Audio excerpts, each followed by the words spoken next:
تمام تعریفیں اس اللہ کے لیے میرے چینل کو جو ساری سبسکرائب کائنات کا مالک اور بھی ہے، ساتھ خالق میں بھی گھنٹی ہے۔ کے بٹن کو دبا درود و دیجئے۔ سلام محمد و آل محمد کے لیے کہ جن کی وجہ سے کائنات کا نظام باقی ہے۔ آج کی جو ہماری گفتگو ہے وہ اس موضوع سے ہے کہ جب انسان نکاح کر لیتا ہے، شادی کر لیتا ہے اور اپنی زوجہ کے ساتھ ہم بستری کرتا ہے، اس کے آداب کیا ہے۔ ان آداب میں سے سب سے پہلا جو ادب ہے، رسول اکرم نے ارشاد فرمایا، کوئی شخص اپنی بیوی کے ساتھ مہینے کی پہلی تاریخ کو، مہینے کی نصف تاریخ کو اور مہینے کی آخری تاریخ کو جماع نہ کرے۔ رسول فرماتے ہیں اگر کوئی ایسا کرے گا تو اس کے ہاں جو بچہ پیدا ہوگا، جو بچہ پرورش کرے گا، وہ جنون میں مبتلا ہوگا۔ فرمایا کہ جس وقت انسان اپنی بیوی کے ساتھ جماع کرتا ہے، خبردار اس وقت باتیں نہ کرنا، ورنہ آپ کے ہاں جو مقدر میں بچہ پیدا ہوگا وہ گونگا پیدا ہوگا۔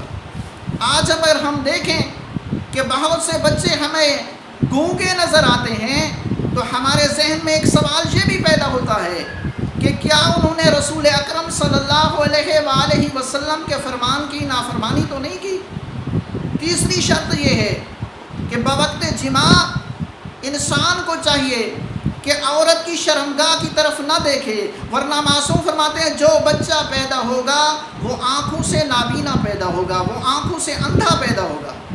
فرمایا جب ہم بستری کرے تو کسی غیر خاتون کا دل میں تصور نہ کرے، خیال نہ کرے، ورنہ جو بچہ پیدا ہوگا مغنس پیدا ہوگا، ہیجڑا پیدا ہوگا۔ آج ہمارے ہاں لوگ مسئلے پوچھتے ہیں کہ مولانا صاحب ایک ہیجڑا ہے، مر گیا ہے، اس کی نماز جنازہ کیسے پڑھنی ہے؟ کیوں؟ اس لیے کہ ہمارے ہاں یا تو 5ویں تکبیر خاتون کی ہے یا مرد کی ہے، ہیجڑے کی تو کوئی ہمارے ہاں ہے بھی نہیں تکبیر، تو ہم کس طرح جنازہ پڑھیں گے؟ تو میرا دوست اس کا جواب یہ بھی ہے کہ اللہ نے جو مغنس ہیجڑا بنایا ہے اس کی علامات کو دیکھا جائے گا۔ آیا عورت کی طرح اس کے پستان ہیں یا نہیں؟ آیا عورت کی طرح اس کو حیض آتا ہے یا نہیں؟ تو عورت کی طرح اس کے اگر مراحل ہیں تو پھر یہ دیکھا جائے گا کہ اس سے منی آتی ہے یا حیض آتا ہے، اس کے پستان ہیں یا مردوں کی طرح چھوٹے چھوٹے ہیں، نہیں ہیں۔ تو اس حوالے سے یا ہم اس کو لے جائیں گے عورت کی طرف یا لے جائیں گے مرد کی طرف، اور پھر ان میں سے جو ہوگا اس حوالے سے ہم اس کا نماز جنازہ ادا کریں گے۔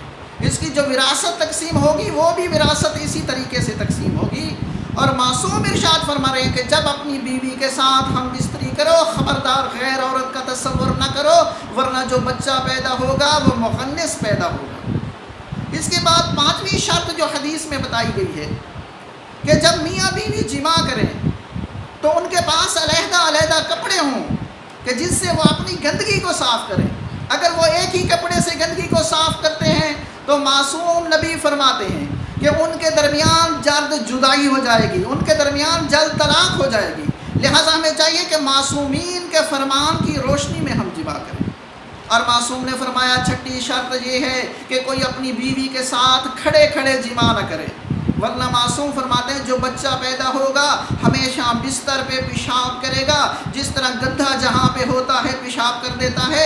اور معصوم نے فرمایا کہ جو رات عید قربان کی رات ہو، جو رات عید الفطر کی رات ہو، اس رات خبردار اپنی بیویوں کے قریب نہ جاؤ، ورنہ جو بچہ پیدا ہوگا اس کی 4 انگلیاں ہوں گی یا 6 انگلیاں ہوں گی۔ معصوم نے فرمایا خبردار کسی پھلدار درخت کے نیچے اپنی خاتون سے جماع نہ کرنا، ورنہ جو تمہاری اولاد پیدا ہوگی وہ ظالم اولاد پیدا ہوگی۔ اور معصوم نے 9ویں شرط بنائی کہ فرمایا سورج کی روشنی میں بھی کبھی جماع نہ کرنا، ورنہ جو بچہ پیدا ہوگا وہ غریب پیدا ہوگا، غربت میں مبتلا ہو جائے گا۔ اور معصوم نے فرمایا 10ویں شرط کے اذان اور اقامت کے درمیان اپنی بیوی سے جماع نہ کرنا، ورنہ جو بچہ پیدا ہوگا وہ خون بہانے کا شوقین ہوگا، ورنہ وہ ظالم پیدا ہوگا۔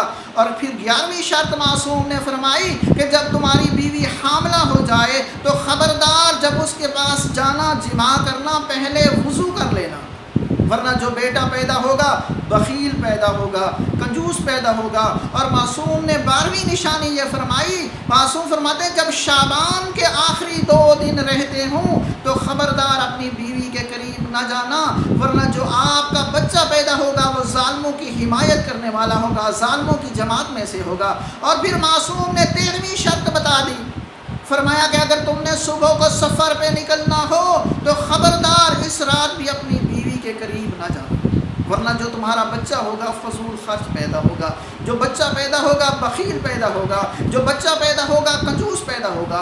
بس ہمیں چاہیے کہ ہم رسول اکرم صلی اللہ علیہ وآلہ وسلم کی حدیث کے مطابق عمل کریں، وہ کام نہ کریں کہ جن کو رسول اکرم صلی اللہ علیہ وآلہ وسلم نے صادر نہیں فرمایا، بلکہ وہ کام کریں کہ جن کا حکم رسول اکرم نے دیا ہے۔ وما الینا الا البلاغ۔ مسئلہ ہے کمنٹ۔ ہاں، اگر کسی دوست کو اس حوالے سے کوئی مسئلہ معلوم کرنا ہو تو کامنٹ میں آ کے بات کر سکتا ہے۔ وما